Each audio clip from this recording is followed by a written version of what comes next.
All right, it's time for business news with Ari Rabinovitch. It's Friday, Ari, and I think, well, this could be the grown-up version of being sent to the principal's office, really. The heads of Canada's largest banks have now been summoned to Ottawa.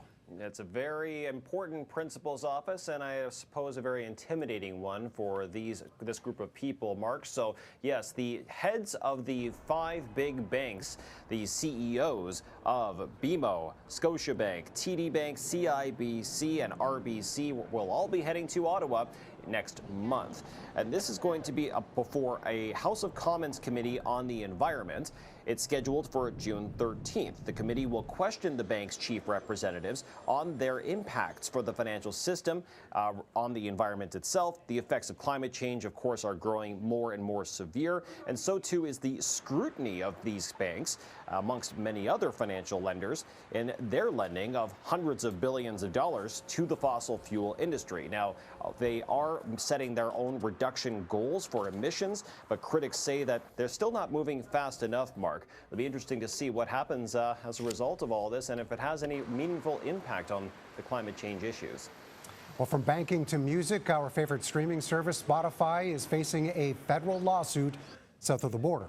Absolutely. And, you know, I use Spotify all the time. I'm sure you do as well, Mark. It's such a popular music app. And unfortunately, it seems like, well, at least one court is alleging that they're not paying artists enough, maybe taking advantage of certain loopholes. So Spotify is being sued in a New York-based federal court over underpaying artists for tens of millions of songs. And the suit relates specifically to when the music streaming giant added audiobooks to its service, and that allegedly recharacterized its service and then inevitably reduced the amount of royalties owed under its current licensing.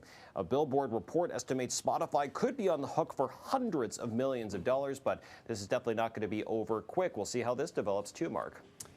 And the busy summer travel season right around the corner, certainly when school ends, and Canada's largest airline is boosting service. To one city in particular, Mark, it's going to be Ottawa, actually, and with that city growing in population, it cracked just over 1 million people in the last census.